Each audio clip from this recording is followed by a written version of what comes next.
resolution this year is to be fit and be healthy. That's the case every year, right? We have our Kababayan fitness expert here on the show with us, Michael Seril. Hello and welcome to Kababayan, LA. Michael has won a lot of citations. He's been featured on ABC7 as well. But you know what? If I mention all your awards and citations, we will just blow away our time. So let's talk about how you got started in this business. Well, I went to school at Cal State Northridge and got my bachelor's and master's degree there, and then I worked in a lot of different locations, the big gyms, the smaller gyms, and 6 years ago I decided to start my own fitness studio. Why fitness?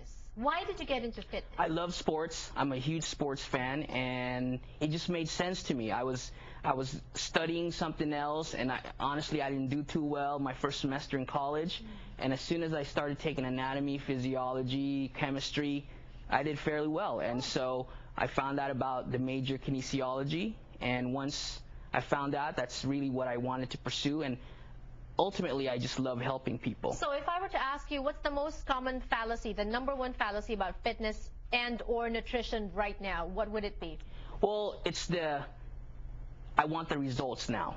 Oh, okay. I want to lose 10 pounds. I want to lose 20 pounds. I want to lose 30 pounds right now. And I want it now, yeah. And I want it now. Yeah. I mean, ultimately, everywhere in the country, that mentally, that's what people want. Right. Unfortunately, what happens is you want something too soon, too fast, and too much of it, you end up not accomplishing the goal, and you end up giving up. What's too soon and what's too fast? Let's say, for example, you want to lose 10 pounds. How much should you, what's the realistic time frame for that? It really depends on how much you weigh at the beginning. Okay. Someone who's 250 pounds is going to lose a lot more weight than someone who's 150 pounds. So for the normal person, a couple of pounds a week is great, and it's safe and it's effective, but more importantly, it's long lasting. Right. So when you train people, and you do personal training as well, Yes. and group training like that at your gym, what do you see are the common problems, or maybe is the most common problem among those that you train? Is it, you know, belly, losing weight, getting stronger, building endurance? What is it? The #1 thing that we really teach our clientele is motivation. To stay with it.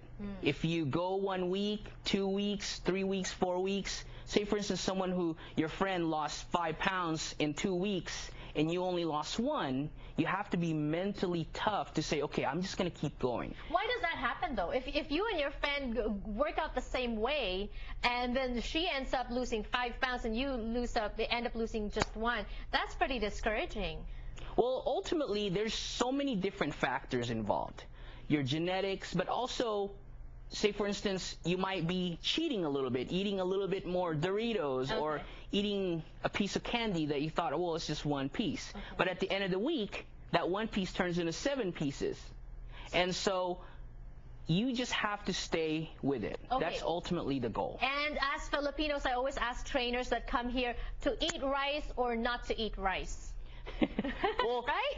Brown rice is healthier than white. Okay. But again, in moderation, you can have white rice. I mean, there's no problem with that. You know, Filipinos, we eat rice in the morning, the sinangag, and then rice at lunch, and then rice for dinner. That's not healthy, is it?